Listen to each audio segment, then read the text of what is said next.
Estamos saludando a todos nuestros hermanos y amigos. Un feliz Santo Sábado. En esta mañana de Santo Sábado vamos entonces a continuar con el estudio de nuestra escuela sabática que venimos adelantando por estos días, titulado Los fundamentos que demuestran la naturaleza caída de Cristo durante 100 años, desde 1852 hasta 1952, utilizando como base los escritos de la hermana White contenidos en este precioso libro que se llama La palabra se hizo carne, de uno de nuestros pioneros, de Ralph Larson. Hermanos, ante esto queremos recordar que nos estamos enfrentando a un problema muy grande a nivel mundial, a nivel del cristianismo, a nivel del adventismo, y es una tristeza, hermanos, que tener que decir esta mañana que la mayoría del mundo cristiano, la mayoría del pueblo adventista, están creyendo en un falso Cristo, adorando a un falso Cristo, un Cristo diferente del Cristo que muestra la Biblia y el espíritu de profecía. ¿Sí? Y las razones por lo que aseguramos esta triste realidad es que hay interpretaciones, ¿sí? Hay interpretaciones privadas de las escrituras y del espíritu de profecía que han conllevado a problemas teológicos que concluyen negando la naturaleza caída de Cristo y que entonces están conduciendo a la adoración de un falso Cristo. Y ese es un problema serio, hermanos. Por eso hago énfasis en esto, ¿verdad? Adorar a un falso Cristo, ¿qué consecuencias podría tener? Hermanos, abran sus micrófonos y opinen, por favor. ¿Qué consecuencias puede tener adorar a un falso Cristo? Y el falso Cristo no es solamente aquel que aparece diciendo yo soy el Cristo. Aquel personaje en la India o en Ecuador o en Colombia o en Brasil o en Portugal que aparece diciendo yo soy el Cristo. El falso Cristo es ese Cristo que están enseñando las denominaciones caídas, ya sean católicas, evangélicas o protestantes o adventistas, como corporaciones, como asociaciones religiosas. ¿Qué consecuencias? ¿Por qué decimos que es un falso Cristo? Porque es un Cristo que no está en la Biblia, un Cristo que tiene unas características que no son bíblicas. ¿Qué consecuencias podría traer adorar a un falso Cristo? ¿Qué dicen los hermanos? Opinen, por favor. A la perdición, Bueno, adorar a un falso Cristo trae perdición. ¿Por qué? ¿Por qué trae perdición, hermanos? porque es una doctrina de demonios falsa. Una doctrina de demonios, es una doctrina que no está en la Biblia, es un Cristo falso. Muchas gracias, hermana María. ¿Alguien más quiere opinar, hermanos? Buenos días, hermano. Qué consecuencias trae o podría traerle a una persona adorar a un Cristo que no está en la Biblia? Adelante, hermanitos. Buenos días, hermanos. Feliz Santo Sábado. Buenos días, hermana Argenis. Un Buenos feliz sábado. días.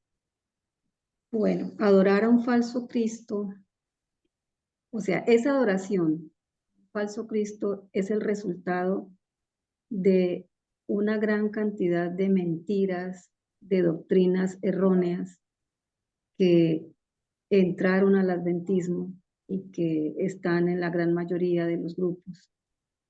Ese falso Cristo, representado por esas falsas doctrinas, pues afecta la salvación, aunque lo contrario se está enseñando en los grupos que tienen estas falsas doctrinas, que eso no tiene nada que ver con salvación.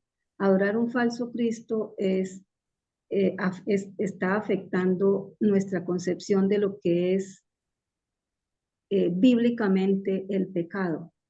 No aceptan la única definición que dice la Biblia y que lo corrobora el espíritu de profecía, diciendo que es la única definición de pecado, es la transgresión de la ley. Y de ahí ha partido toda esta variedad de errores que han afectado la doctrina de la justificación por la fe, de que no podemos ser santos, de dejar de pecar, es decir, se ha afectado el proceso de santificación, se afecta el santuario, lo que el Señor Jesús está haciendo allá en el santuario celestial, se afectan todo lo que de ahí se desprende del santuario, la expiación en la cruz, que fue completada en la cruz, el cierre de la gracia, es decir, a raíz de todo esto, de aceptar todo esto y ver al Señor Jesús no con su verdadera naturaleza,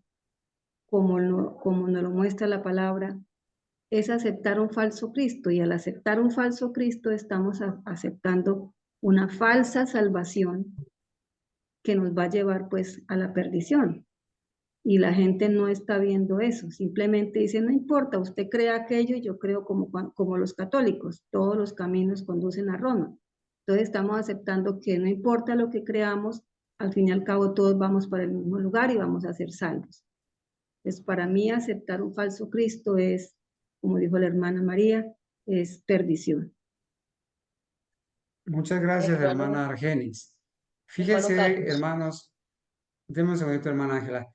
Fíjense, hermanos, que el Papa Francisco, en sus reuniones ecuménicas, les dice a los adventistas del séptimo día, a los budistas, les dice a todos los cristianos y a los paganos, les dice, no se trata de tu Cristo ni de mi Cristo, sino de nuestro Cristo. Ese Cristo que es de todos es un falso Cristo. ¿Por qué? Porque es un Cristo que no está en la Biblia.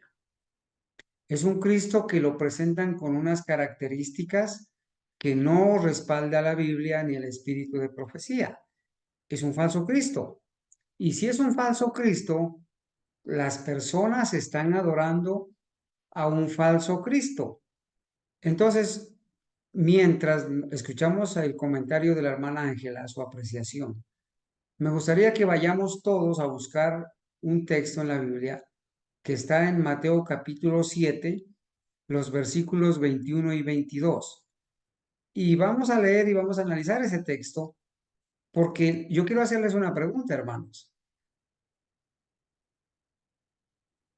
¿Qué impresión puede llevarse una persona cuando se da cuenta que, que, que el Cristo al que está adorando es un falso Cristo? ¿Cómo puede reaccionar? ¿Qué va a hacer? ¿Qué impresión se va a llevar las personas cuando Cristo venga y ellos digan, oh Cristo, te amo, oh Cristo, en tu nombre hice milagros, en tu nombre prediqué?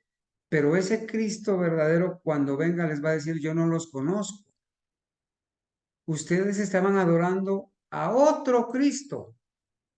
Yo soy el Cristo verdadero, el que vino a esta tierra con naturaleza humana caída. Pero ustedes estaban adorando a un Cristo que está contenido en los errores, en una cantidad de errores, y que está clasificado en un Cristo que tomó la naturaleza humana no caída del hombre, por un lado, o en un Cristo que tomó una naturaleza combinada, una naturaleza prelapsariana y poslapsariana combinada, ¿sí? En un Cristo que tomó, que en su espíritu, en su naturaleza era como Adán antes de la caída, pero que su cuerpo era como el de Adán después de la caída.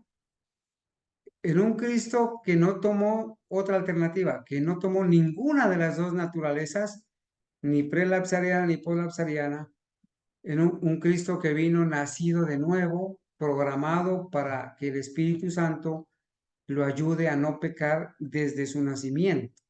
Un Cristo falso, ¿sí? Y quizás, como vamos a analizar ahora, en un Cristo que interpretando mal una carta privada a un pastor de apellido Baker, una carta que nunca se publicó, estén tomando esos escritos de esa carta para enseñar doctrina y fundamentar que Cristo en su naturaleza heredada, la naturaleza que heredó, la naturaleza caída, que en esa naturaleza no tuvo pasiones o propensiones naturales con las que nacemos, que no son pecaminosas, ¿sí? Que no tuvo esas propensiones naturales al pecado como las que nosotros tenemos, ¿cierto? Los seres humanos, y que estaba exento de esas pasiones y propensiones naturales con las que nacemos y que por lo tanto nunca pudo ser tentado ni nunca pudo pecar. Un falso Cristo. Mientras vamos al texto, escuchemos a la hermana Ángela. Adelante, hermanita Ángela. Hermano Carlos, bueno, muy buenos días para todos mis hermanos, el Señor los bendiga, un feliz santo sábado para todos. Bueno, como ya ustedes lo han dicho, me uno a las palabras suyas, a la hermana Argenis. También otra cosita muy importante, si yo como predicadora, los predicadores todos, predicamos un falso Cristo y pueden haber miles, millones que siguen a estos predicadores, los están llevando a la perdición eterna. Y como ya todo lo que usted explicó conlleva también todo lo de las falsas doctrinas, porque para poder cambiar la naturaleza de Cristo tuvieron que cambiar el verdadero concepto de pecado, aceptaron el pecado original, la Inmaculada Concepción de María. Bueno, aceptaron muchísimas falsas doctrinas. Y el Señor nos pide que nos cuidemos de esos falsos maestros que enseñan estas falsas doctrinas, como lo dice Segunda de Pedro, donde dice para su propia perdición y la de los que lo siguen. Entonces, esta es la consecuencia, no solo la perdición de los que están predicando un falso Cristo, sino los que los están siguiendo, escuchando, y por ende se pierde él y se pierden todos los que lo siguen. Gracias, hermano. Muchas gracias, hermana Ángela. Entonces, concluyamos. Leamos el texto de Mateo 7, los versículos 21 y 22. Le voy a pedir, a ver si mi hermano José López, me ayuda leyendo ese par de textos, por favor. Mateo capítulo 7, versículos 21 y 22.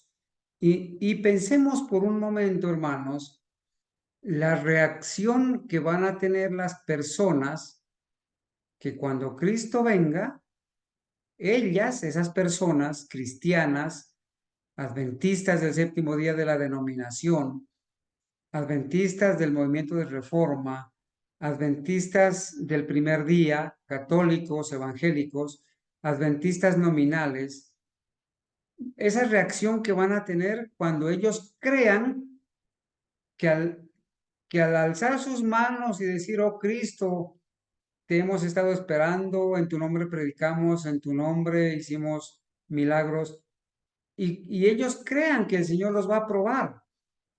Les va a decir, venid benditos de mi Padre y heredad. Pero el Señor les va a decir unas palabras diferentes. ¿Qué reacción van a tener? Por un momento, ubiquémonos en el lugar de ellos. Adelante, hermano José.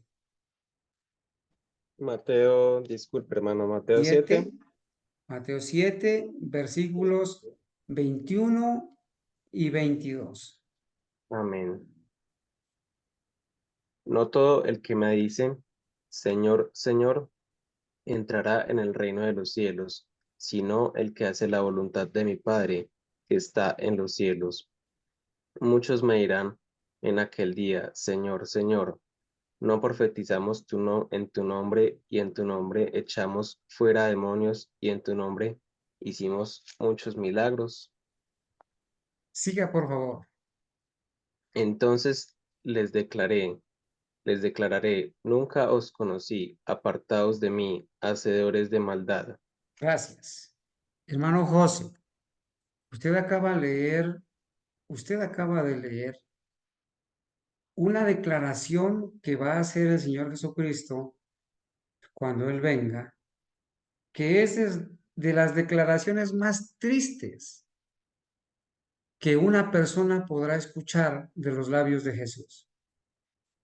Vamos a poner un ejemplo. ¿Cómo se siente usted cuando un familiar lo niega a usted? Cuando alguien le pregunta y le dice, en muchos casos, ¿no?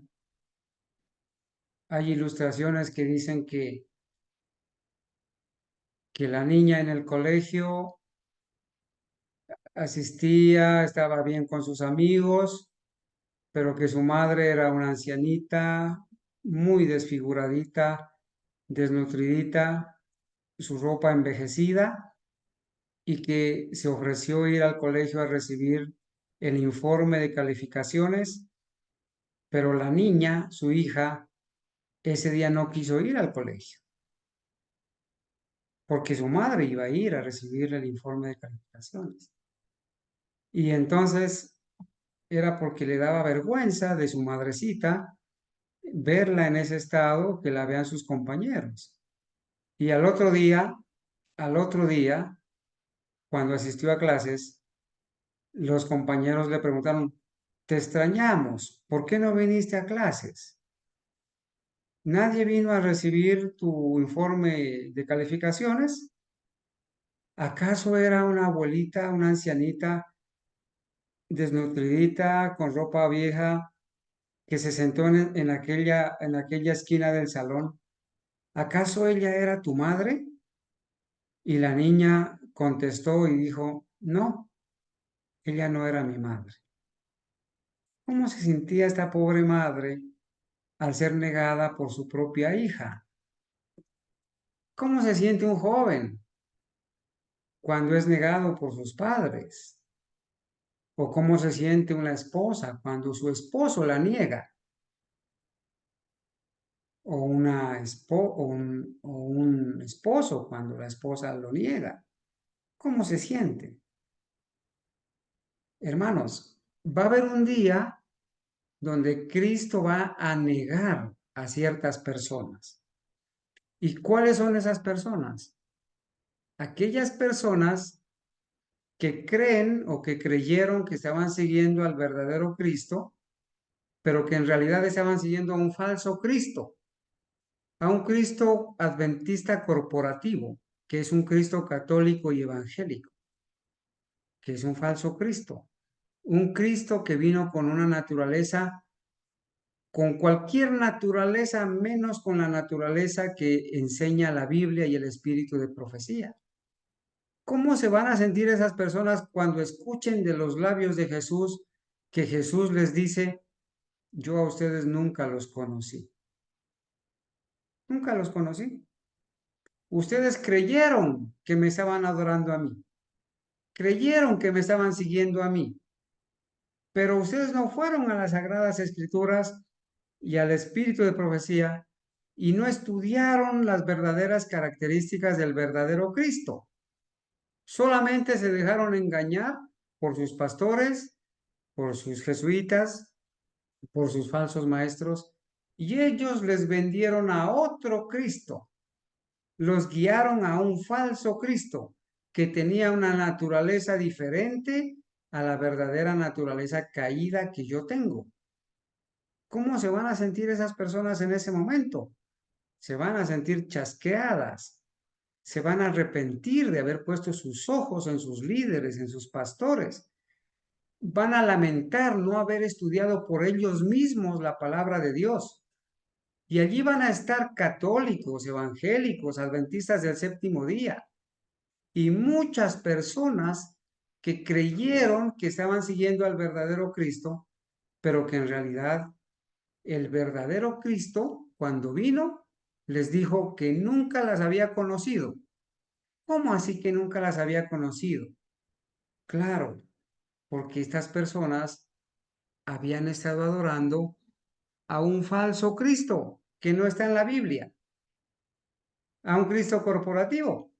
Entonces ponte a pensar por un momento, mi hermano, en esas personas, en ese grupo de personas que van a ser chasqueadas ese día, que van a ser negadas y rechazadas por Cristo, porque ya el tiempo de gracia se ha terminado y su suerte se ha sellado para perdición eterna.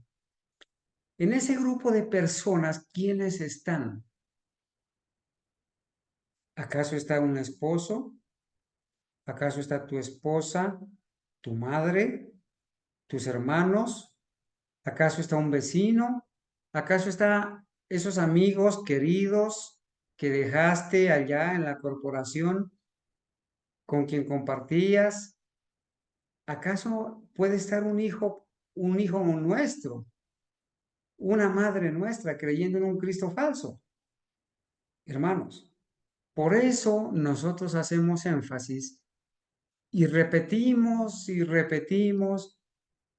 y queremos enseñar y recordar cuál es el problema de las malas interpretaciones que se le han dado a los escritos de la Biblia y a los escritos de la hermana White, que enseñan la verdad bien fundamentada de que Cristo, el verdadero Cristo, cuando vino a esta tierra, tomó una naturaleza caída como la tenemos nosotros.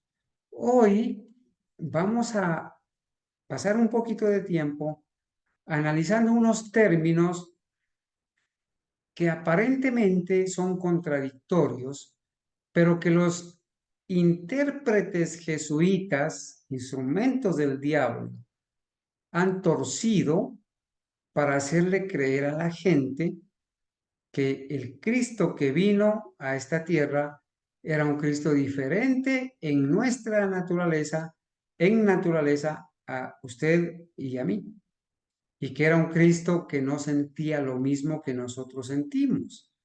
Era un Cristo que no podía ser tentado de la misma manera en que usted y yo somos tentados, y por lo tanto es un Cristo que no nos comprende, que no puede ser nuestro modelo, nuestro ejemplo, y era un Cristo que quizás no podía pecar. Entonces, con ese pretexto, le están enseñando y le están diciendo, como Cristo venció porque tenía otra naturaleza diferente a la nuestra, usted como nació pecador, no puede vencer el pecado. Y solamente cuando Cristo venga, Él lo va a transformar. Cuando Cristo venga, lo va a transformar de pecador a no pecador y lo va a llevar al cielo. Por ahora, como usted nació pecador, pecado original, que enseña la iglesia adventista, como usted nació pecador, por ahora, mientras estemos en este mundo y mientras Cristo no venga, no puede dejar de pecar. Siga pecando y cuando Cristo venga es que lo va a transformar. Pero para ese entonces, la gracia se habrá cerrado, se habrá acabado la oportunidad de ser perdonado, se habrá acabado el tiempo para formar un carácter para el cielo y se habrá terminado la oportunidad de ser salvo. Entonces, cuando Cristo venga, estas personas que están creyendo esto se van a llevar el chasco de la vida de Mateo 7:21 en adelante y van a escuchar de los labios de Jesús que les va a decir, nunca los conocí, apártense de mí, obradores de maldad. Esto es algo serio, hermanos. Es algo terrible, espantoso solamente de pensarlo. Por eso, hermanos, hoy vamos a dedicar un poquito de tiempo a analizar, a repasar un poquito y ampliar un poquito el concepto de algunos términos que son usados en los escritos de la hermana White y que son torcidos, ¿sí? Que han sido torcidos. Para eso, hermanos, yo quiero yo quiero, hermanos, hacerles leer, eh, hacerles leer unas dos declaraciones que la hermana White escribió y que a nosotros aparentemente nos dicen lo contrario a lo que enseña la Biblia y a lo que ella misma enseña, ¿sí? Aparentemente nos enseñan lo contrario a eso, pero vamos a analizar y vamos a entender. Por ejemplo, voy a leer aquí en Testimonios, tomo 2, página 509. Voy a leer una declaración que tiene que ver con las pasiones de Cristo. Esa declaración dice así: Él, hablando de Cristo, fue un poderoso suplicante, no poseyendo las pasiones de nuestra naturaleza humana caída. Voy a repetir otra vez. El texto está bien copiado. Así dice: Él fue un poderoso suplicante, no poseyendo las pasiones de nuestra naturaleza humana caída, pero se compadeció de nuestras enfermedades y fue tentado en todos los puntos, así como nosotros lo somos. ¿Qué problema con esta declaración, verdad? Porque los intérpretes jesuitas de la hermana White le dicen, es que aquí está la cita. Y aquí dice claramente que Cristo fue un poderoso suplicante, no poseyendo las pasiones de nuestra naturaleza humana caída. Entonces vale la pena preguntarse, ¿a qué tipo de pasiones se estaba refiriendo la hermana White cuando escribió esta cita? Esta cita más. Esta cita es tomada de la carta que le dirigió al pastor Baker y que la vamos a analizar también, en donde se encuentra esta frase, hermanos. Ni por un instante hubo en él, en Cristo, una mala propensión. Es una declaración de la hermana White que los intérpretes jesuitas la toman aisladamente para enseñar que Cristo no tuvo propensiones al mal, propensiones naturales, y que Cristo era un Cristo diferente, que vino a esta tierra con una naturaleza no caída como la de Adán antes de que pecara. Y es una cita de la hermana White. Noten esta otra cita. En realidad, la cita dice así. La cita completa dice así: Él podría haber pecado, él podría haber caído, pero, noten que yo puse la palabra con rojo, pero ni siquiera por un momento hubo en él una propensión mala. Oh, dicen los eruditos jesuitas, es que allí la hermana White está diciendo que Cristo ni por un instante tuvo o hubo en él una mala propensión. Pero ¿a qué propensiones, a qué tipo de propensiones se está refiriendo? ¿A las naturales o a las pecaminosas? Vamos a ver eso.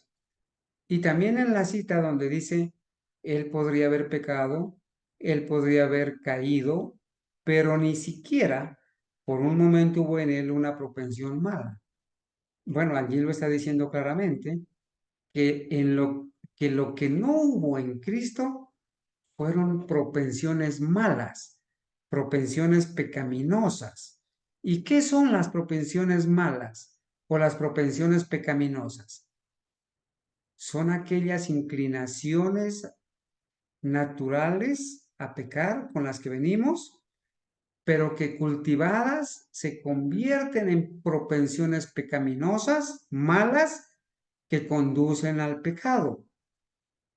Entonces, hoy vamos a entender que la hermana White, cuando utiliza la palabra pasiones y propensiones, Se puede referir en unos casos a las propensiones naturales de la naturaleza caída con la que nacemos, propensiones naturales o animales, le llama ella, o se puede referir con la misma palabra a las propensiones pecaminosas, propensiones malas, que son aquellas propensiones naturales con las que nacemos, pero que cultivadas para el mal nos llevan a pecar. Y esas pasiones y propensiones malas, cultivadas para el mal que llevan a pecar, fue las que Cristo no tuvo en su naturaleza.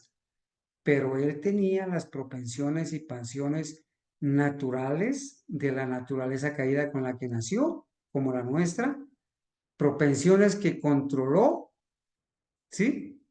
Propensiones que controló, que no cultivó para el mal, por lo tanto no lo llevaron a pecar. De eso se trata este estudio y por eso vamos a revisar, hermanos, este asunto, vamos a repetir por un momento, ¿cierto? Este capítulo que se llama Definiciones de términos de uso peculiar o particular de Elena de White. Ella usó unas palabras, pecaminosidad, propensiones, pasiones, ¿y cómo las usó? De eso es lo que vamos a estudiar ahora. Permítanme avanzar un poquito, por favor. Dice, estoy leyendo textualmente del libro de Ralph Larson, del capítulo 6, la palabra se hizo carne. Dice así, es un principio bien establecido en la investigación que el escritor use términos y expresiones, o sea, un grupo de palabras, que deberían ser entendidos a la luz de otros escritos donde se usen los mismos términos y expresiones. ¿Qué quiere decir esto? Que cuando usted lee a algún autor, ¿sí? Algún autor, algunos grupos de palabras o expresiones que ese autor usa, usted los debe entender cuando se le dificulta entender algunas expresiones o palabras de ese autor. Usted los debe entender a la luz de otras palabras o grupos de palabras que ese mismo autor usa en sus escritos. Por ejemplo, es muy bien sabido que en la Biblia hay cosas difíciles de entender. Hay pasajes, entre comillas, oscuros, que cuando usted los lee, de primera no los entiende. ¿Cómo los entiende? Quiero hacer una pregunta para que mis hermanos intervengan aquí. Nosotros al leer la Biblia, ¿interpretamos la Biblia? Decimos, esto es lo que yo creo, esto es lo que yo entiendo. ¿O cómo es que un cristiano adventista, historicista, genuino, entiende las escrituras? ¿Cuál es el método para que un cristiano verdadero, genuino, adventista, genuino, entienda las escrituras? ¿Qué método se sigue al estudiar las escrituras y entenderlas? Opinen, hermanos.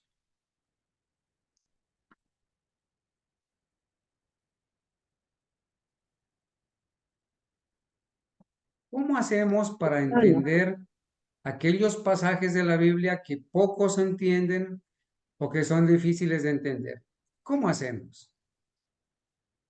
Hermano, hemos aprendido que la Biblia se explica sola. Para entender un pasaje, pues nos lo relata el conflicto de los siglos, qué hacía o qué hizo Guillermo Miller. O sea, que no pasaba hasta adelante, hasta no entender lo que había en donde estaba leyendo. Y buscar con ayuda de concordancias, con ayuda de muchos recursos que tenemos ahora digitales, los pasajes que tengan que ver con ese versículo o con ese tema para irlos estudiando. Esos pasajes pueden estar atrás o adelante. Y pues finalmente, si no se encuentra nada, pues dejaremos y aplicaremos lo que dice el versículo de que si no está explicado, si son cosas secretas que pertenecen a nuestro Dios, pues ahí quedar.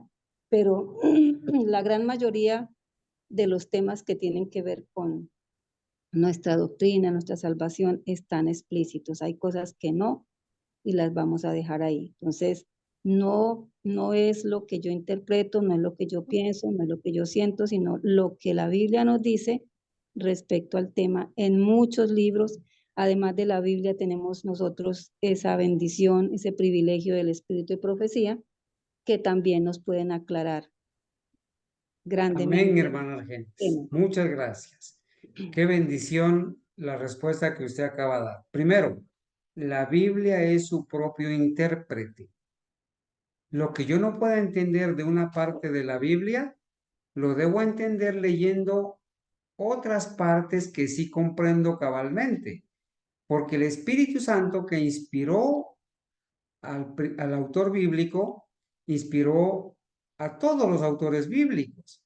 Si yo no entiendo un escrito de Pablo, yo debo ir a leer a Mateo, a Marcos, a Lucas, a Juan, para entender a Pablo. Yo debo ir al Antiguo Testamento para entender a Pablo. Entonces, los pasajes difíciles de entender se deben estudiar a la luz de los pasajes fáciles de entender.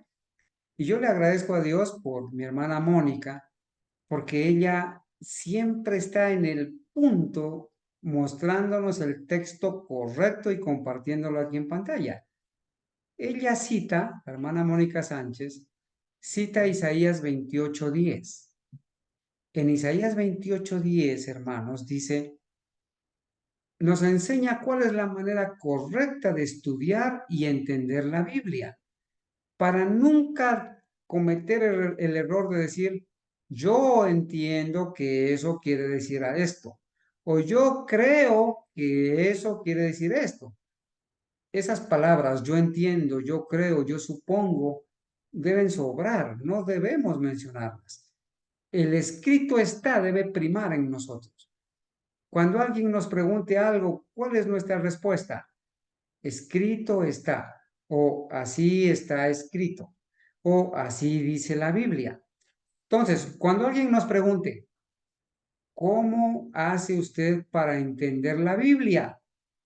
Usted y yo tenemos que responder lo que dice la Biblia. Y el profeta Isaías escuchó la voz de Cristo cuando dijo, porque mandamiento tras mandamiento, mandato sobre mandato, renglón tras renglón, línea sobre línea, un poquito allí, otro poquito allá. Esa será la manera de entender la palabra de Dios. Un poquito aquí, un poquito allá. Renglón tras renglón, leyendo, buscando. Si yo no entiendo esta parte acá, a ver, voy a leer más, voy a leer antes, voy a leer después, voy a leer el contexto, voy a ir a otro libro para entender lo que me dice acá.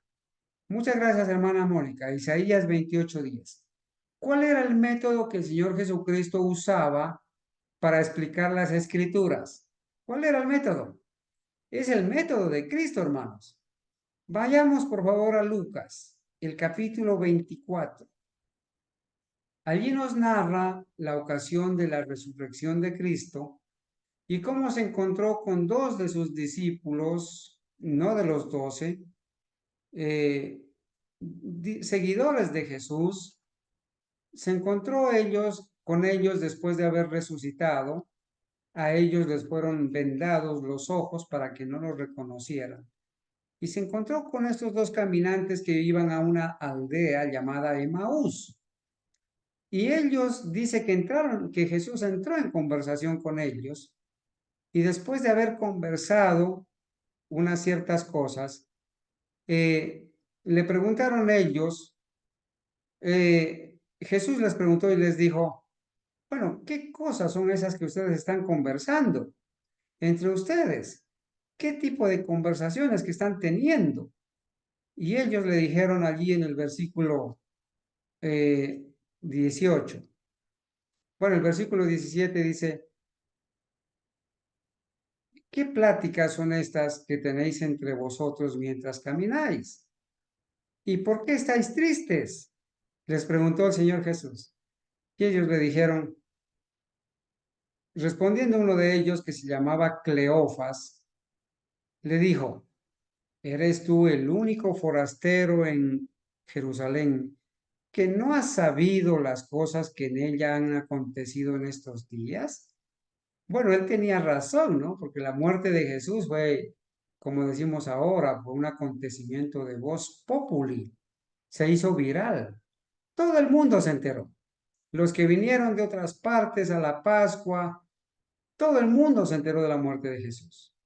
Toda la multitud dijo, crucifícale, crucifícale. Y entonces, dice el versículo 19, entonces él les dijo, ¿qué cosas? ¿Qué cosas? ¿Qué cosas son las que han sucedido? Y ellos le dijeron, de Jesús Nazareno, que fue varón profeta, poderoso en obra y en palabra delante de Dios y de todo el pueblo. Ellos conocían quién era Jesús de Nazaret. Dijeron, era profeta, poderoso en obra y en palabra delante de Dios y de todo el pueblo. ¿Y cómo? Y entonces le comienzan a narrar lo que le hicieron a Jesús. Pero ellos estaban hablando con Jesús, solamente que sus ojos fueron velados para que no lo identificaran. Le comenzaron a narrar lo que le pasó a Jesús, ¿cierto? Cuando terminaron de narrarle lo que le pasó a Jesús en el versículo 25, entonces él, Cristo, les dijo, insensatos y tardos de corazón para creer todo lo que los profetas han dicho. Oh, mis hermanos, el Señor los reprendió en ese momento. Ustedes no creyeron todo lo que estaba escrito de Jesús. Son insensatos, son tardos, son lentos para creer todo lo que los profetas en el Antiguo Testamento han escrito de Jesús. Jesús debía venir, Dios, la palabra hacerse carne, nacer, aprender la obediencia, vencer la tentación, el pecado, morir, resucitar, para salvar al hombre. Eso estaba escrito en los profetas, en el Antiguo Testamento. Y ustedes tienen insensatez, no están creyendo, no están creyendo lo que está escrito. Hoy en día, hermanos, a los pastores adventistas, a los líderes adventistas, a los líderes cristianos, a los líderes adventistas de todo movimiento de reforma, denominación del séptimo día, se les puede decir esto, insensatos y tardos para creer todo lo que los profetas en la Biblia y la profeta Elena White han dicho sobre la naturaleza caída de Cristo. No han querido creer, no han querido aceptar más de 400 citas de la hermana White que aseguran que Cristo tomó la naturaleza caída como la nuestra. No han querido creer a los 800 escritos de los pioneros que aseguran que Cristo tomó la naturaleza caída. Y no han querido creer a las 200 citas que tiene la hermana White, donde ella asegura que Cristo no tomó la naturaleza prelapsariana o inmaculada como la de Adán antes de que pecara. Insensatos y tardos para creer todo lo que los profetas han dicho. Y el Señor les dice allí, ¿cierto? 26, no era necesario que el Cristo padeciera estas cosas y que entrara en su gloria. ¿Acaso eso no era necesario para la salvación del hombre? ¿No estaba escrito desde el Génesis? Y entonces miren lo que les dice. Y esta es otra clave para estudiar y entender la Biblia. Versículo 27, y lo debe marcar, hermano, usted ese texto.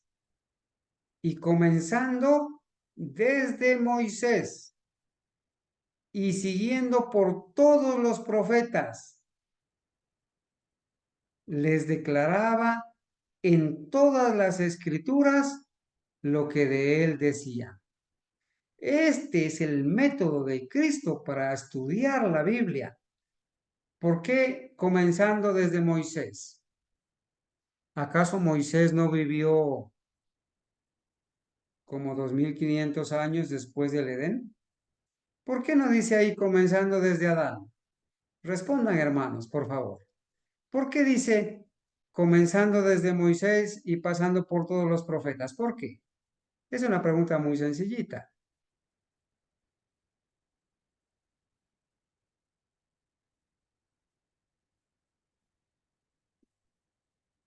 ¿Alguien va a responder? ¿Me están escuchando, hermanos?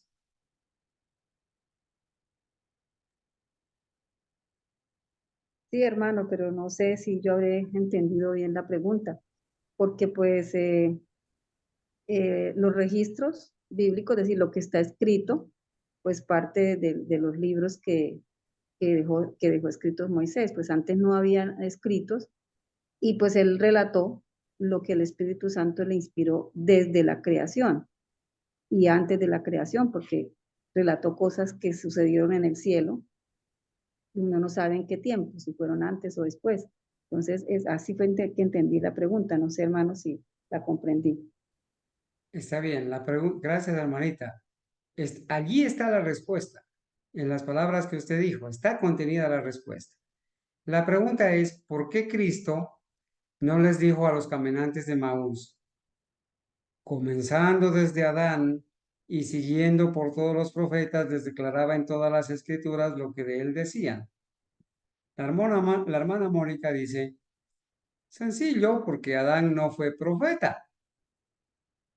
Y yo quiero darle la razón a la hermana y a la hermana Argenis en lo que han dicho. Las escrituras fueron escritas por los profetas y Moisés fue el primer escritor de las escrituras. ¿Sí? Algunos aseguran que el primer libro escrito de los de la Biblia es el libro de Job. Pero Moisés fue el primer escritor, el primer profeta que el Señor utiliza para escribir lo que ahora está contenido en la Biblia. Son cerca de 40 profetas los que escribieron en lo que ahora conocemos en la Biblia. ¿Sí? Moisés, Ezequiel, Jeremías, todos son profetas al mismo nivel. No hay profeta mayor ni profeta menor. El canon de la Biblia que conocemos fue escrito aproximadamente por 40 autores, 40 escritores profetas. Abdías, Malaquías, Jeremías, Isaías, ¿cierto? Comenzando desde Moisés, porque fue el primer escritor bíblico, y siguiendo por todos los profetas, desde Moisés en adelante, los escritores bíblicos, les declaraba ¿en dónde? En todas las escrituras. ¿Cuáles eran las escrituras conocidas en ese tiempo? El Antiguo Testamento. Les declaraba en todas las escrituras lo que de él decían. Hermanos, para estudiar un tema, cualquiera que sea, debemos seguir el método de Cristo. Comenzar desde Moisés y seguir por todo lo largo de las escrituras, por todos los profetas, para enseñar la verdad de ese tema. Y esto es lo que ignoran los eruditos adventistas modernos y católicos y evangélicos para enseñar algo errado acerca de la naturaleza que tomó Cristo al venir a esta tierra. ¿Sí? Y tuercen las escrituras para su propia perdición. Este es el método que debemos estudiar. Por eso, después de que estudiemos esto, vamos a ir, hermanos, a todo lo que la hermana White escribió de 1852 a 1952 sobre la naturaleza caída de Cristo.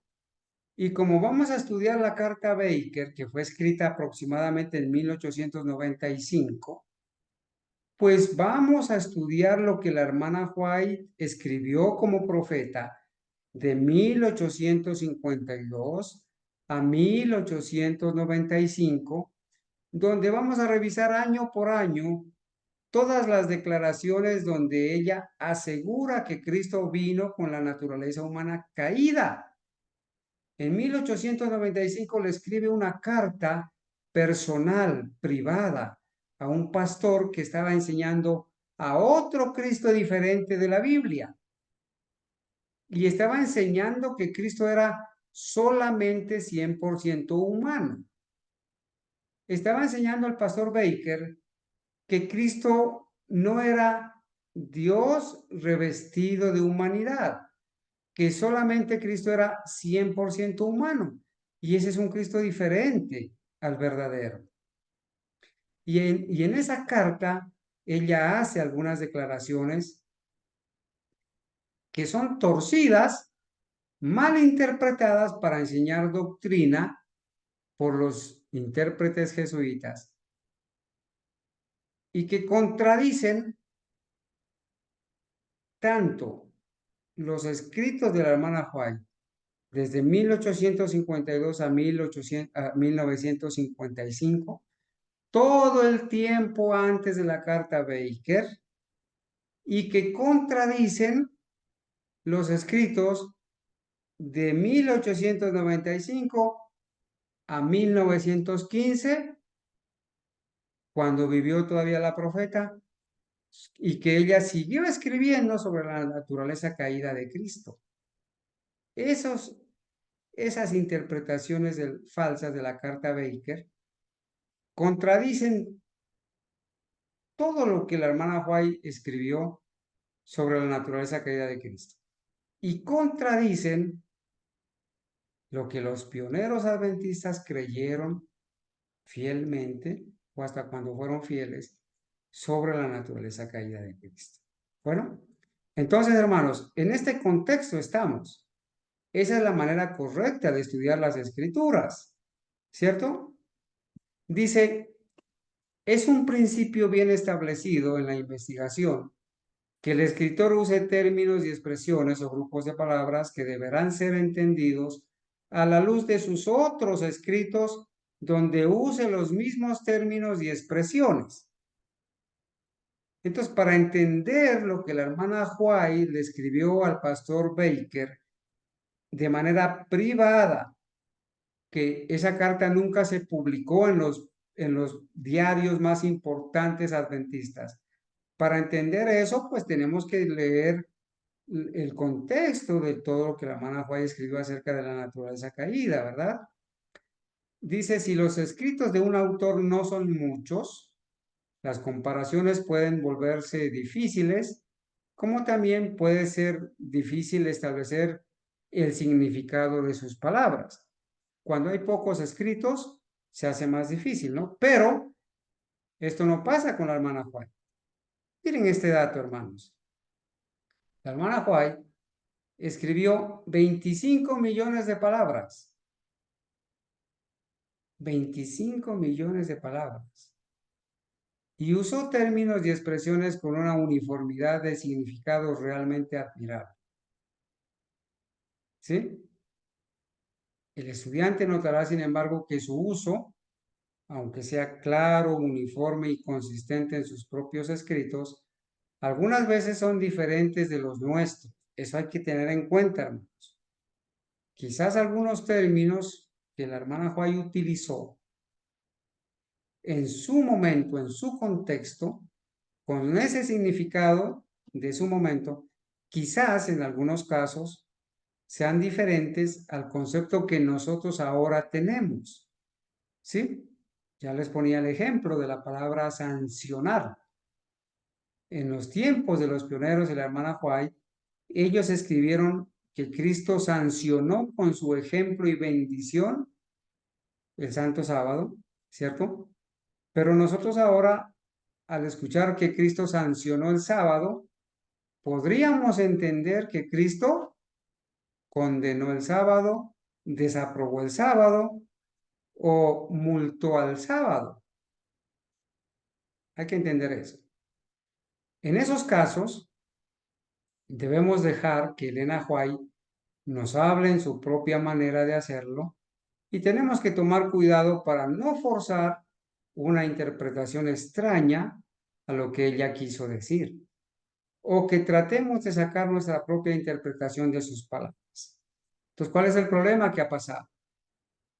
Que los autores adventistas eruditos, los que sí fueron a la universidad y son PhD, doctores con maestrías y títulos de Roma, los que fueron a las universidades jesuitas a obtener esos títulos, ahora dicen que la hermana White ni siquiera tuvo sino hasta tercero de primaria y que entonces ellos la interpretan y le van a ayudar a explicar lo que ella no pudo explicar, porque sencillamente era una analfabeta.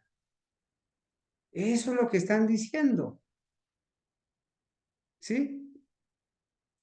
Y entonces le dan una, o están forzando una interpretación extraña a lo que ella quiso decir y han sacado sus propias interpretaciones de las palabras de la hermana. Analicemos un primer punto. Para tener una correcta comprensión de las declaraciones de Elena White en relación a la humanidad de Jesús, es de suprema importancia reconocer el hecho de que ella siempre se adhirió firmemente a las definiciones del diccionario al usar aquellas palabras como pecaminoso, impecable, corrupción o impecabilidad. Uno tiene la impresión de que ella debe haber escrito con el diccionario al lado del brazo para darle un correcto uso de estas palabras a sus escritos. ¿Sí? El uso indebido de cualquiera de estos términos en relación a la naturaleza de Cristo podría traer serios malentendidos. Y eso es lo que ha traído, hermanos, serios malentendidos. Hasta el punto de que los eruditos aseguran, hermanos, que la hermana White enseñó que Cristo no tomó la naturaleza caída de Cristo, que no tuvo las pasiones y propensiones naturales que nosotros tenemos y que por lo tanto estaba exento de ser tentado y de pecar, que era un Cristo diferente, un falso Cristo. Ella trató de evitar esos malentendidos usando las definiciones del diccionario con una precisión increíble. ¿Cuál era el diccionario que ella usaba? Ella usaba el diccionario Webster. Y para poder escribir, ella tenía ahí al lado su diccionario y usaba correctamente las palabras de acuerdo al diccionario que se usaba en esa época. Nuestra primera observación a medida que nos vamos adelantando en el tema es que Elena White usa los términos naturaleza y carne como si en el contexto del análisis cristológico fuesen intercambiables. O sea, la hermana White usa naturaleza pecaminosa de la misma manera cuando usa la palabra carne pecaminosa.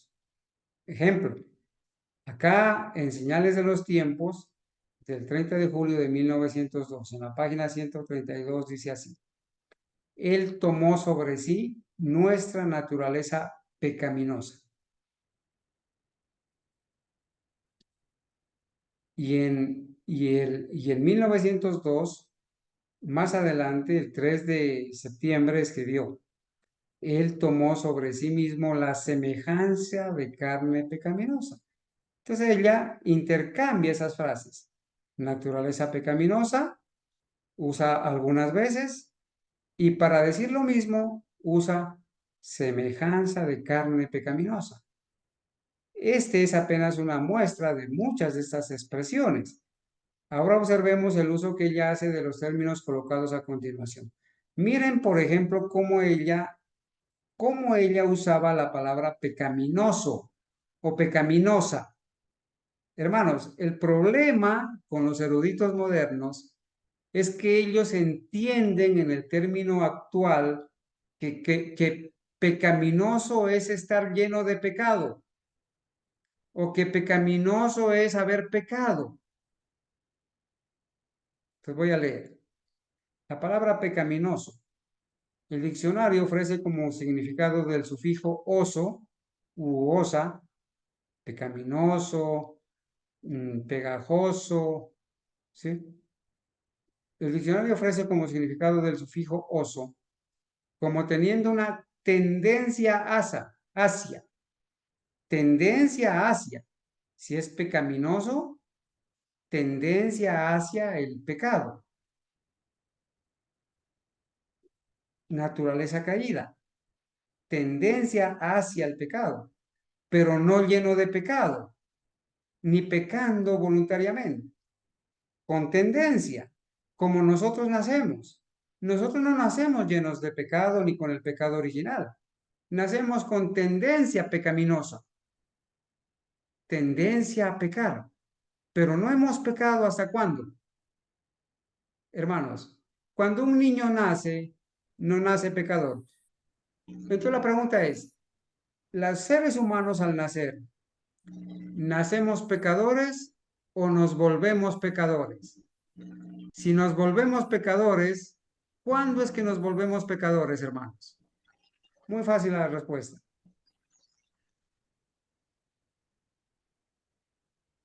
¿Cuándo es que un ser humano que nace en este mundo, que no nace pecador, se vuelve pecador? ¿Cuándo?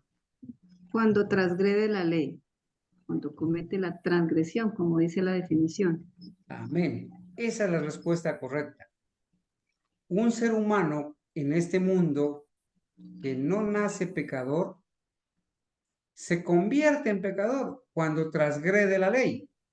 Y para transgredir la ley se necesita uso de razón, se necesita decisión, lo que un niño recién nacido o de 1 año, de 2 años no tiene. No lo podemos catalogar como pecador porque él no ha transgredido la ley, no ha decidido pecar. Pero el adventista moderno cree, como el católico y el evangélico, que el niño cuando nace ya nace pecador por el solo hecho de haber nacido en este mundo. Es una condición, es un estado de nacimiento, ser pecador para el adventista moderno. Y esa es una doctrina de demonios. Y nuestros hermanos y amigos y familiares o padre o madre están creyendo en esa doctrina de demonios. Es un problema serio, hermanos. Entonces dice, el diccionario ofrece como significado del sufijo oso como teniendo una tendencia hacia. Esto no llega a ser la descripción de un acto. El hecho de que la hermana Juan haya dicho que Cristo tomó sobre sí nuestra naturaleza pecaminosa, no quiere decir que ella dijo que Cristo haya pecado.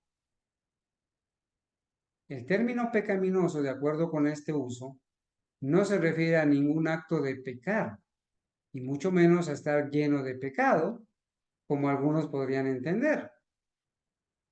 Quiere decir tener una tendencia hacia el pecado, lo cual describe acertadamente la carne o naturaleza en la cual vivimos nosotros los seres humanos caídos.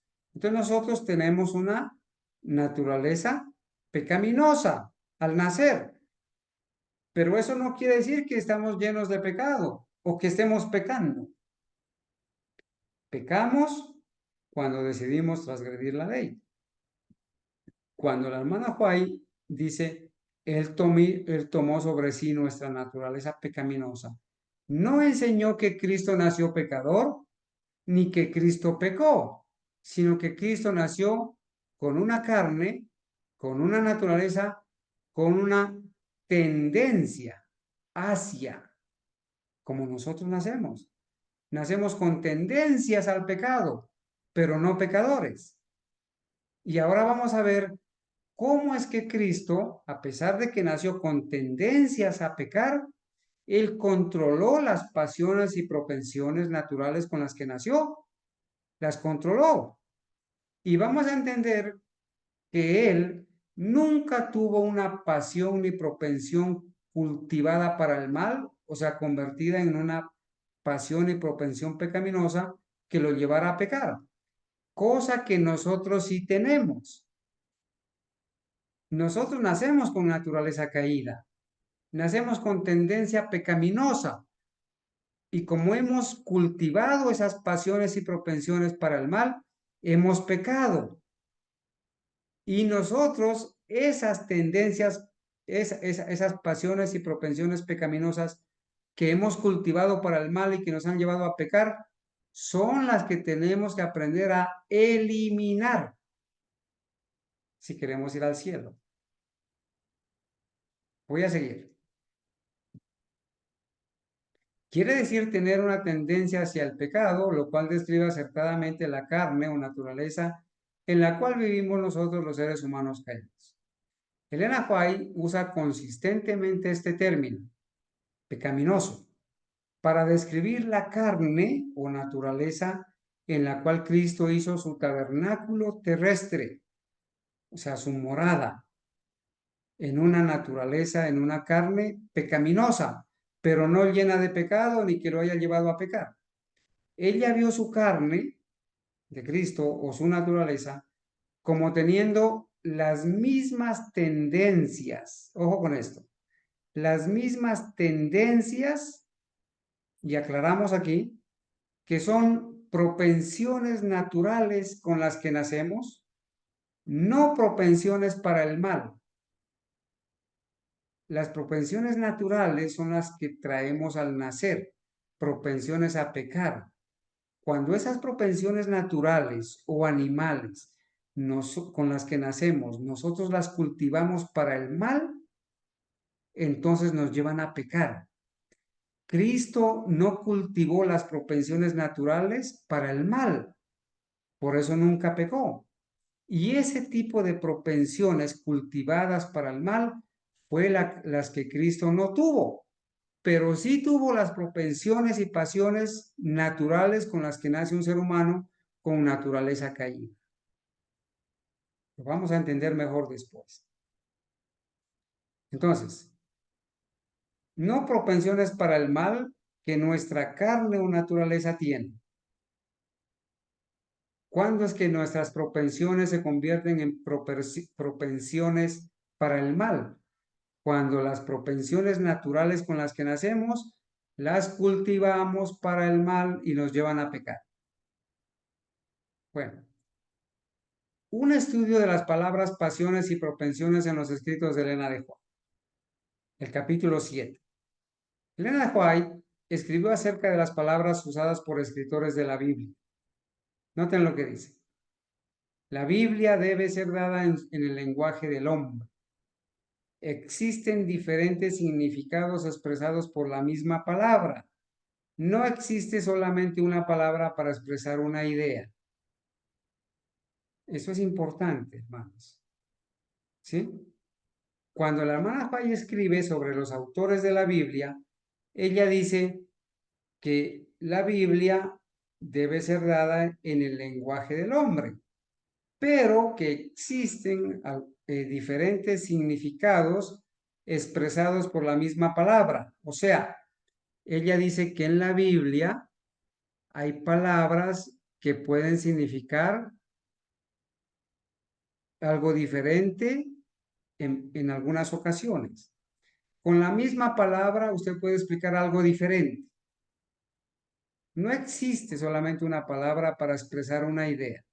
Ella escribió esto refiriéndose a los autores de la Biblia, pero el autor Larson dice, esto también es válido para sus propios escritos inspirados, ya que también están escritos en el lenguaje del hombre. Quiere decir que la hermana White usó algunas palabras que pueden tener dos significados diferentes. Vamos a ver con el asunto de las pasiones. La palabra pasiones para la gente común ya implica pecado, pero no es así. Vamos a hablar de la palabra pasiones en el sentido de esas tendencias o esas pasiones con las que nacemos, pasiones que deben ser controladas por el hombre. Y vamos a hablar de unas pasiones que tienen que ser eliminadas por el hombre. Las pasiones que tienen que ser controladas. En algunos pasajes, Elena White usa la palabra pasiones para describir algo que tiene que ser controlado. Ejemplo, sus apetitos, hablando de Adán, sus apetitos y pasiones estaban bajo el control de la razón. Esto está escrito en Patriarcas y Profetas en la página 45. Entonces, hermanos, aquí hay una nota del autor que dice así. Está hablando de Adán. Y de Adán dice que los apetitos y las pasiones de Adán estaban bajo el control de la razón antes de pecar, ¿verdad? Estaban bajo el control de la razón. Y la nota dice, note que el Adán no caído, antes de que pecara, no estaba exento de pasiones. ¿Qué quiere decir? Que cuando Dios hace a Adán, y Adán sale de las manos de Dios, de Cristo, Cristo le hace a Adán o hace a un ser humano con pasiones. Entonces las pasiones que tenía Adán y que estaban bajo el control de la razón no eran pasiones malas, ni eran pasiones pecaminosas, porque salió perfecto, puro de las manos de Cristo. Y una de esas pasiones es el poder amar, el comer, el reír, el sentir. Y dice, sus apetitos y pasiones estaban bajo el control de la razón. El Adán no caído no estaba exento de pasiones. Cuando Dios hace a Adán, lo hace con pasiones. A esas pasiones son pasiones naturales. Que en Adán, cuando recién sale de las manos del Creador, eran puras, eran inocentes, eran sin mancha. Las palabras de Pablo, sus prácticas, dice la hermana Juárez en Hechos de los Apóstoles, sus pasiones, todo fue traído bajo el control del Espíritu de Dios. Ahora habla de las pasiones de Pablo, que fue traído bajo el control del Espíritu de Dios. Entonces hay pasiones con las que Pablo nació, pasiones que Pablo controló por el Espíritu de Dios. Vamos a ver que hay pasiones que deben ser eliminadas, no controladas, sino eliminadas. Otra cita, hablando de Daniel. Un hombre con las mismas pasiones que nosotros mismos, la pluma de la inspiración lo describe como siendo sin falta. A Daniel. Daniel tenía pasiones y sin embargo la hermana White, a pesar de que él tenía pasiones, lo describe como un hombre sin tacha. Se refiere a las pasiones que Daniel, Pablo y Adán controlaron bajo el Espíritu de Dios. Vamos a ver. Otra cita. Una cita más. Todas las circunstancias, todos los apetitos y pasiones tienen que ser siervos del hombre y sometidos totalmente a Dios. Fíjense, hermanos, que aquí la hermana White, en Testimonios para los Ministros, describe que hay circunstancias, apetitos y pasiones que deben ser sometidos bajo el control de la razón y sometidos totalmente a Dios. Tienen que ser controlados.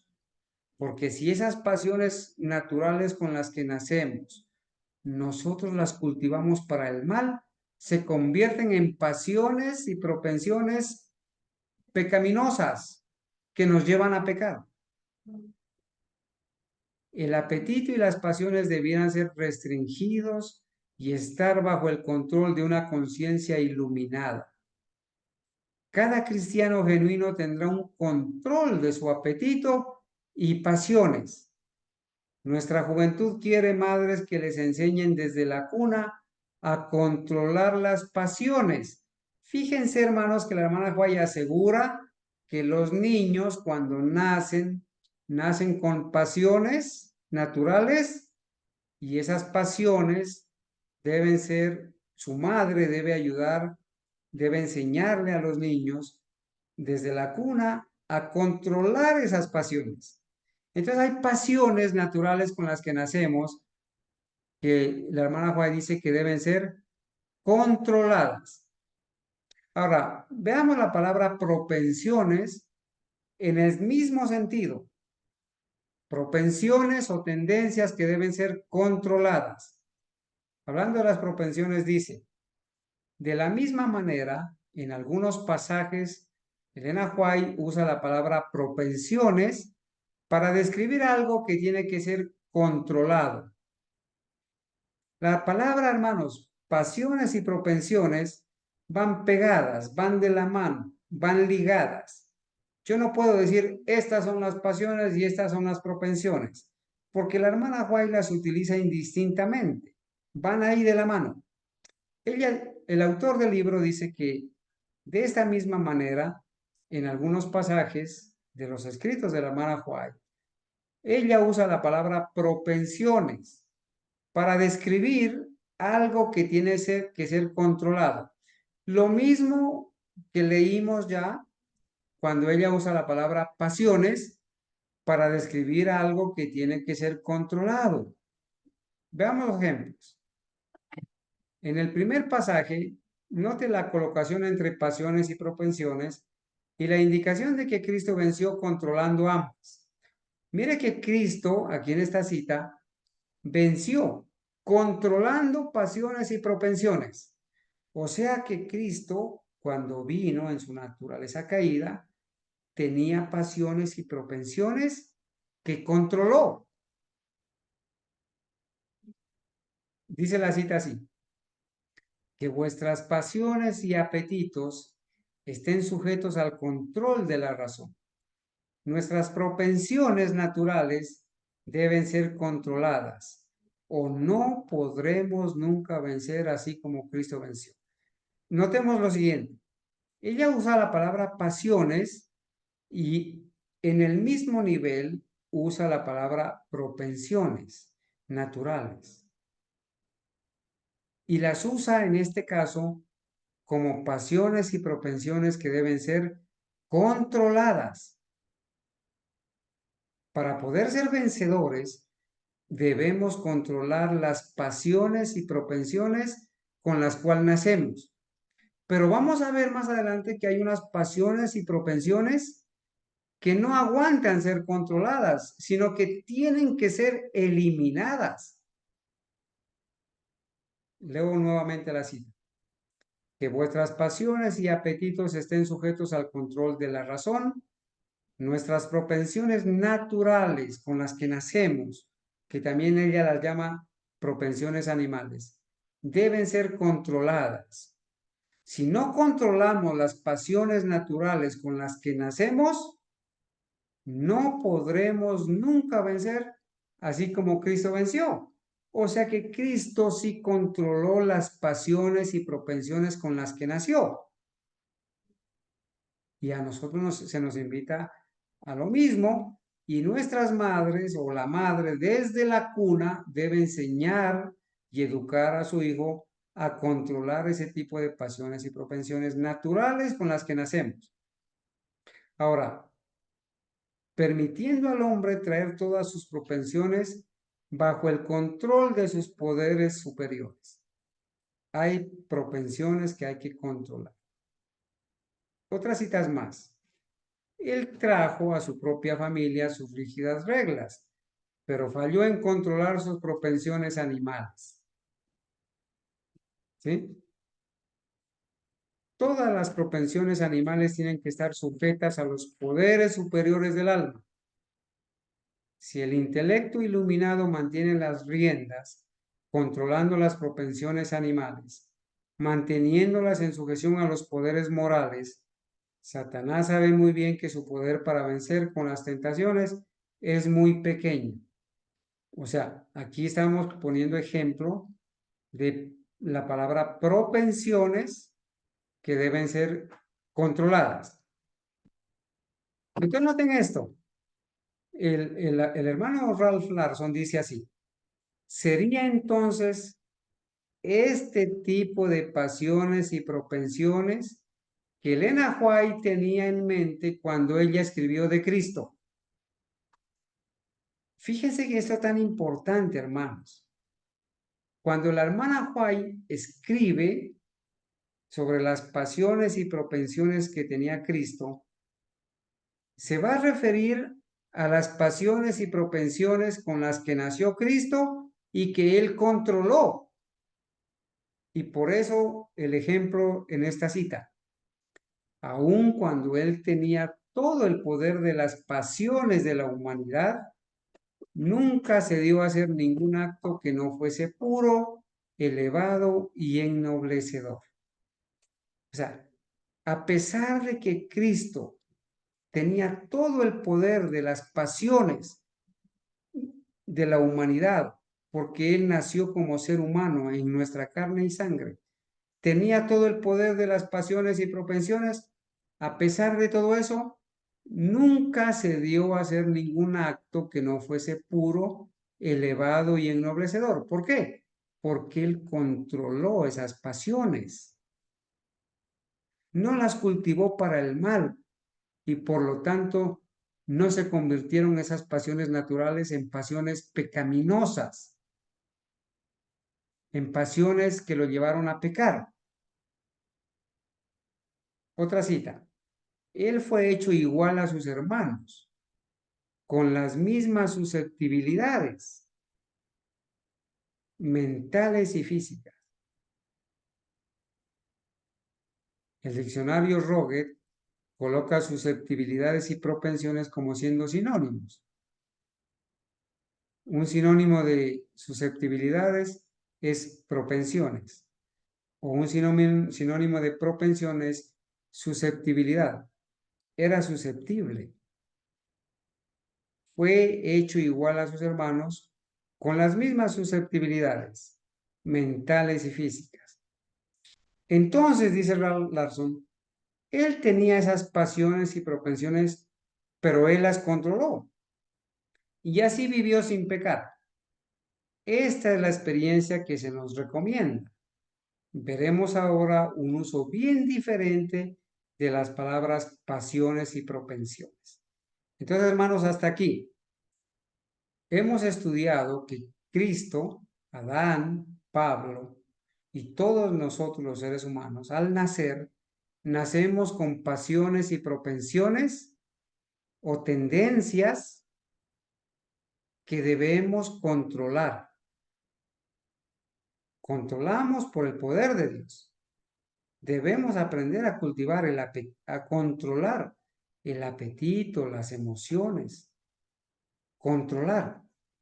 Pero hay pasiones y propensiones que necesariamente tienen que ser eliminadas. ¿Y cuáles son esas pasiones y propensiones que necesariamente tienen que ser eliminadas si queremos ir al cielo? Aquellas pasiones naturales con las que nacemos, pero que hemos cultivado para el mal y nos han llevado a pecar. Esas pasiones naturales que se han convertido en pasiones pecaminosas o en pasiones y propensiones para el mal son las que tenemos que eliminar. Y aquí nos vamos a llevar una grata sorpresa, hermanos. Vamos a ver otro uso diferente de las pasiones y de las palabras pasiones y propensiones para describir pasiones y propensiones que deben ser eliminadas. ¿Sí? Y esto está en el libro, ¿no, hermanos? En algunos pasajes, aquí vamos a ver la palabra pasiones en el contexto de pasiones que deben ser eliminadas. Ya vimos pasiones que deben ser controladas, que son las pasiones con las que nacemos, naturales, animales, controladas por el poder de Dios, sometiendo nuestro ser al Espíritu Santo. Ahora vamos a ver unas pasiones que tienen que ser eliminadas. Leo. En algunos pasajes, Elena White usa la palabra pasiones para describir algo que tiene que ser eliminado. Entonces, fíjense, hermanos, que hay dos tipos de pasiones. Unas pasiones que deben ser controladas y unas pasiones que deben ser eliminadas. Y si usted aprende a hacer la diferencia entre la una y la otra, usted va a entender los escritos de la hermana White al pastor Baker y otros escritos. Voy a poner el ejemplo. Cuando la gracia de Cristo es implantada en el corazón, eliminará las malas pasiones que causan contienda y disensión. Deseo a todas las gentes, página 305. O sea, en el ser humano hay malas pasiones que son el resultado de que esas pasiones naturales con las que nació las cultivó para el mal y se convirtieron en malas pasiones. Esas malas pasiones tienen que ser eliminadas. Cuando la gracia de Cristo es implantada en el corazón, eliminará las malas pasiones que causan contienda y disensión. Aquí nos está refiriendo a las pasiones naturales con las que nacemos.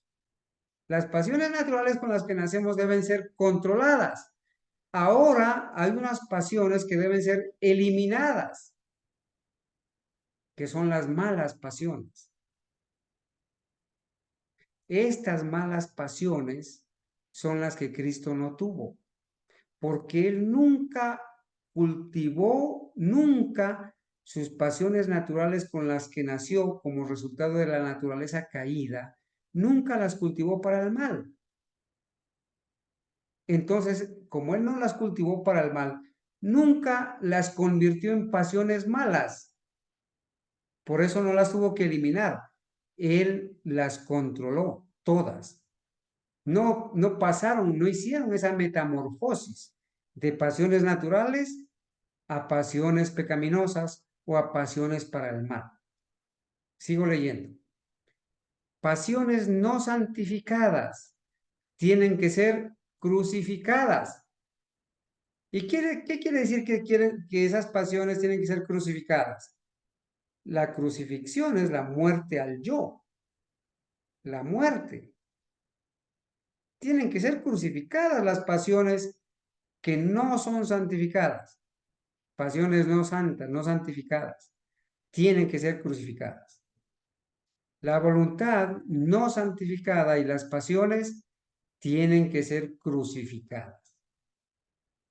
Pero se está refiriendo a las malas pasiones, a las que tienen que ser eliminadas.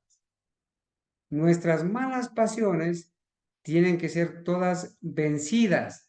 Fíjense que aquí no está hablando de controlar, sino de eliminar. Pero la diferencia ¿en dónde está? En que las que son controladas son las pasiones naturales con las que nacemos. Pero las pasiones que tienen que ser eliminadas son las malas pasiones que se han convertido en malas porque las pasiones naturales fueron cultivadas para el mal y nos llevaron a pecar. Entonces tienen que ser eliminadas. Cualquiera que sea la mala práctica, la pasión principal, la cual a través de una larga indulgencia amarra tanto al alma como al cuerpo. Cristo está capacitado y quiere liberarla, eliminando esas malas pasiones. Noten esto, el mal genio, la exaltación propia, el orgullo, las pasiones tienen que ser vencidos, no controlados, sino vencidos, eliminados.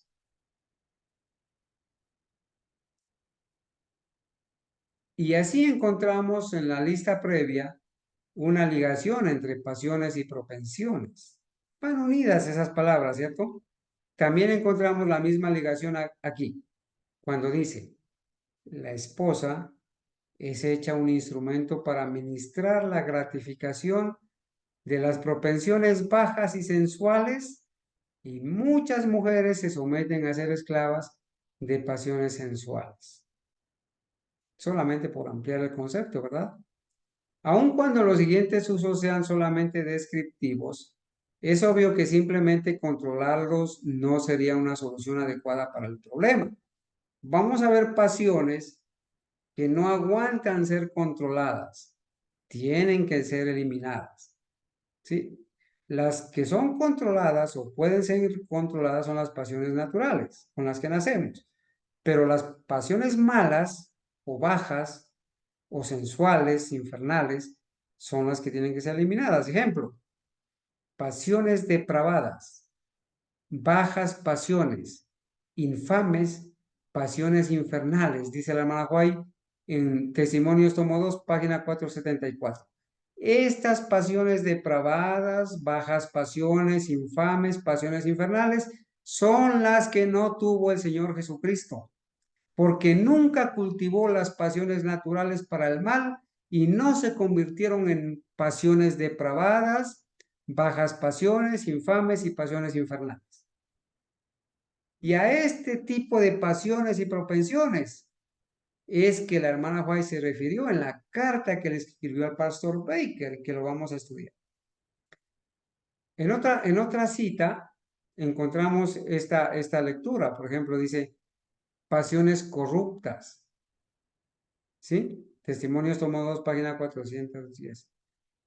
Amargas y funestas pasiones. Pasiones vulgares.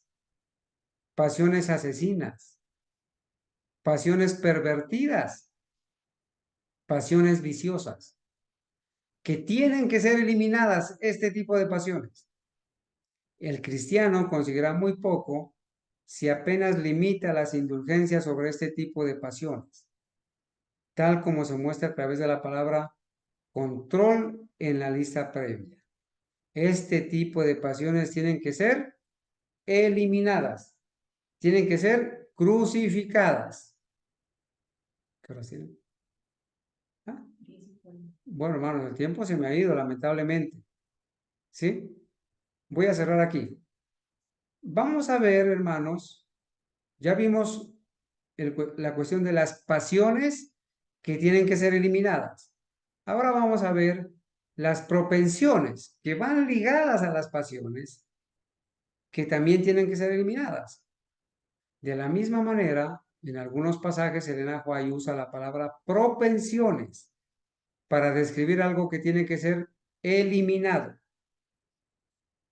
Ejemplo, pero aun cuando sus malas propensiones puedan parecerle como siendo preciosas, así como lo son la mano derecha o el ojo derecho, tienen que ser separadas del obrero o no será aceptado por Dios. Fíjense que la hermana White dice que las pasiones, perdón, que estas propensiones, que hay propensiones que tienen que ser eliminadas, de lo contrario uno no va a ser aceptado por Dios. Ella no está diciendo propensiones controladas aquí, está diciendo propensiones que tienen que ser definitivamente eliminadas. Las propensiones absurdas y de diversión tienen que ser descartadas. Mensajes para los jóvenes, página 42. Aun cuando el uso de las siguientes palabras sea apenas descriptivo, es obvio que simplemente controlándolas no será una solución adecuada para el problema. Por ejemplo, más claridad todavía, propensiones que no aguantan ser controladas nada más, sino que deben ser eliminadas. Ejemplo de esto, tenemos en Testimonios tomo 3, página 545. Propensiones al amor al dinero. Tiene que ser eliminada esa propensión al amor al dinero. El amor al dinero es la raíz de todos los males.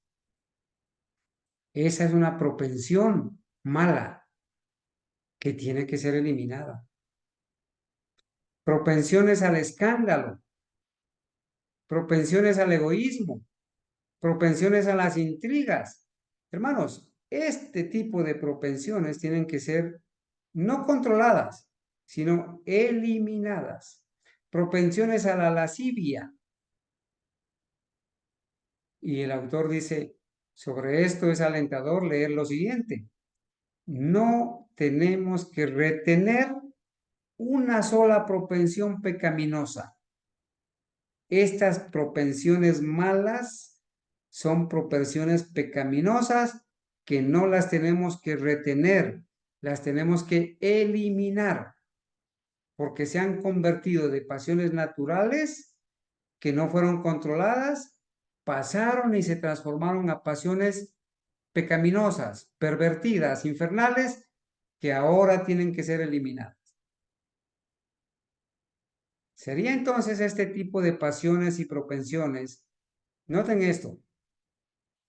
Ya entendiendo todo esto de pasiones y propensiones que tienen que ser controladas y eliminadas, y especialmente las que tienen que ser eliminadas, hablando de las pasiones malas, pervertidas, infernales, sería entonces, dice el autor Larson, sería entonces este tipo de pasiones y o propensiones que Elena White tenía en mente cuando escribió de Cristo.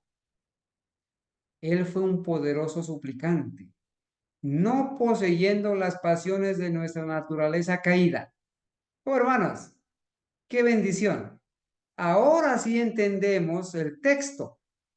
Ahora sí podemos entender a qué tipo de pasiones y propensiones se refirió la hermana White cuando escribió de Cristo.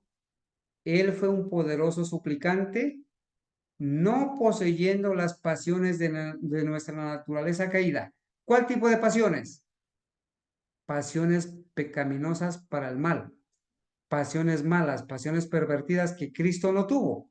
Aquí lo dice la hermana White, no poseyendo las pasiones de nuestra naturaleza caída. ¿A qué tipo de pasiones se refiere? A las pasiones malas, pecaminosas, que se convirtieron en pecaminosas por haber sido cultivadas para el mal y que llevaron a pecar. Ese tipo de pasiones pervertidas, el Señor no las tuvo, porque nunca cultivó para el mal sus propensiones naturales, Él aprendió a controlarlas. Y entonces ahora sí entendemos la cita. Él fue un poderoso suplicante, no poseyendo las pasiones de nuestra naturaleza caída, pero se compadeció con las enfermedades, fue tentado en todos los puntos, así como nosotros lo somos. Y entonces esta cita es utilizada para decir, es que aquí dice la hermana White que Cristo no poseía las pasiones de nuestra naturaleza caída, por lo tanto, Cristo no vino con nuestra naturaleza caída, vino con otra naturaleza, no caída o mezclada o un Cristo nacido de nuevo. Pero a la hermana White se refiere a las pasiones y propensiones para el mal. Las infernales, depravadas, vulgares, fueron las que Cristo no tuvo. Otra cita. Él es un hermano en nuestras enfermedades, pero no en poseer las mismas pasiones. Entonces, cuando el hermano o la persona te dice, pero es que aquí dice que Cristo no tuvo nuestras mismas pasiones, entonces ¿tú qué le vas a decir ahora? Si esta es una cita real, escrita allí en Testimonios tomo 2, página 202, en Testimonios tomo 2, página 509, le vas a decir que las pasiones a las que se refiere la hermana White cuando habla de Cristo no son las pasiones naturales con las que nació, ni son las pasiones naturales que nosotros tenemos al nacer, sino las pasiones pecaminosas, pervertidas, infernales, que nosotros sí poseemos porque hemos pecado, pero que en Cristo nunca estuvieron presentes porque Él nunca las cultivó las pasiones naturales para el mal y por lo tanto estas pasiones y estas propensiones no estuvieron presentes en Cristo porque la hermana Juárez dice, no poseyendo las pasiones de nuestra naturaleza caída. ¿Qué tipo de pasiones? ¿Las naturales? No. Las propensiones pervertidas que fueron el resultado de cultivar las pasiones naturales para el mal. Las infernales. Esas no las tuvo el Señor Jesús. Él es un hermano en nuestras enfermedades, pero no en poseer las mismas pasiones. ¿Cuáles pasiones? Las pasiones pervertidas, las pasiones pecaminosas. Él no las tuvo. Allí no se puede identificar como hermano, porque él nunca cultivó las pasiones naturales para el mal, ni pecó. En cambio, nosotros sí. Las pasiones naturales las cultivamos para el mal, se convirtieron en pasiones pecaminosas y ahora esas pasiones pecaminosas nosotros con el poder de Dios tenemos que eliminarlas. Y noten la cita de la carta Baker. Ni por un momento hubo en él una propensión hacia el mal. Entonces, gloria a Dios, hermanos, porque ahora sí entendemos lo que la hermana White le escribió al pastor Baker cuando le dijo, ni por un momento hubo en él una propensión hacia el mal. Ella no le estaba queriendo decir, es que Cristo no vino con naturaleza caída, ni estaba exento de pasiones y propensiones al mal. No, ella le dijo, ni por un momento hubo en él una propensión hacia el mal. ¿Por qué? Porque Cristo nunca cultivó las pasiones naturales de su naturaleza caída con la que nació, como la nuestra, nunca las cultivó para el mal. Por lo tanto, nunca esas pasiones y propensiones con las que nació se convirtieron en pasiones para el mal, en pasiones infernales, en pasiones depravadas. Entonces, hermanos, es, como dice, en este tipo de pasiones y propensiones que Elena de White tenía en mente cuando escribió de Cristo. Podemos concluir, hermanos, ¿sí? Podemos concluir y creo que por el tiempo, tengo que ir rápido. ¿Cuánto? Ok. Vamos a dejar allí, hermanos, con la ayuda de Dios, seguiremos explicando esta parte. ¿Por qué? Porque vamos a concluir este estudio que hoy hemos hecho, ¿cierto? Vamos a repetir las conclusiones que el autor del libro hace respecto a esto, ¿cierto? ¿Sí? Y además de concluir, vamos a hacer una comparación de cuando la hermana White usa la palabra pasiones para referirse a las pasiones a controlar y las pasiones a eliminar. Por ejemplo, en este lado encontramos aquí esta cita que habla de las pasiones y esta cita que habla de las pasiones. Aparentemente esta cita de acá va a contradecir esta primera cita, pero en realidad no la va a contradecir, la va a complementar. Ejemplo, aun cuando él tenía todo el poder de la pasión humana, nunca se dio él para hacer un acto que no fuese puro, noble y elevado. Pasiones naturales, como las que tenemos nosotros, él las tomó al nacer. Pasiones naturales. Nació con todo el poder de la pasión humana, pero nunca se dio él para hacer un acto que no fuese puro, noble y elevado. Pero la otra cita aparentemente va a contradecir esta primera cita, pero no la va a contradecir, la va a complementar. ¿Por qué? Dice, él fue un poderoso suplicante, no poseyendo las pasiones de nuestra naturaleza humana caída. Aquí aparentemente está contradiciendo esta cita de acá, pero el Espíritu Santo no se puede contradecir. No puede ser que la hermana White en un lado haya escrito que él tenía todo el poder de la pasión humana y por otro lado ella haya escrito que él no poseía las pasiones de nuestra naturaleza humana caída. No puede ser, el Espíritu Santo no se contradice. Lo que pasa es que ella estaba complementando y enseñando que Cristo nació con pasiones iguales a las nuestras, pasiones naturales, pero que él nunca poseyó las pasiones de nuestra naturaleza humana caída al cultivar las pasiones naturales y convertirlas en pasiones con tendencias hacia el mal, que lo llevaran a pecar. Él fue un poderoso suplicante, no poseyendo las pasiones de nuestra naturaleza humana caída, pero se compadeció de nuestras enfermedades y fue tentado en todos los puntos, así como nosotros somos tentados. Esto lo vamos a ver también con las propensiones, ¿no? Vamos a hacer un análisis de esto, ¿cierto? Especialmente, ahora sí, vamos a ver en la próxima clase la explicación de la carta Baker, ¿sí? ¿En qué consistió? ¿Qué le dijo? ¿Qué fue lo que ella le dijo? ¿Cuáles son los problemas con esa carta?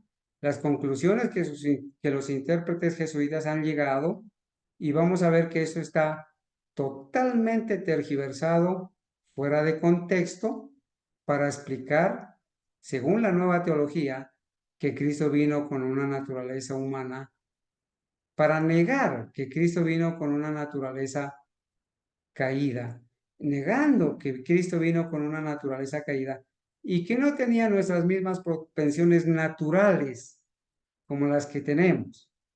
Mas no, obviamente, con toda razón, él no tuvo esas pasiones y propensiones cultivadas para el mal, pero sí tuvo las pasiones y propensiones naturales que tuvo que controlar, así que nosotros tenemos que aprender a controlar. Y una vez que analicemos esto, vamos a repasar todos los escritos por años, un resumen por años, de las citas donde ella escribió sobre la naturaleza caída de Cristo, que fue el periodo anterior a la carta Baker, porque la carta al pastor Baker fue escrita en 1895. Y antes de 1895, desde 1852 a 1894, ella escribió decenas de citas y centenas de citas que aseguran que Cristo tomó la naturaleza caída. Y después de la carta Baker, desde 1895 a 1915 que vivió, escribió decenas y centenas de citas que siguieron apoyando la naturaleza caída que tomó Cristo. Hermanos, espero que con la ayuda de Dios hayamos podido avanzar un poquito en este estudio y que con la ayuda de Dios se nos pueda presentar la oportunidad de seguir ampliando estos estudios, hermanos, que se vuelven muy interesantes. Que Dios los bendiga, hermanos. Me disculpan que nos hemos tomado un poquito más del tiempo, pero con la ayuda de Dios esperamos que haya sido pues de buen provecho el poder estudiar esta mañana este tema. Que Dios los bendiga. Un feliz santo sábado, mis apreciados hermanos.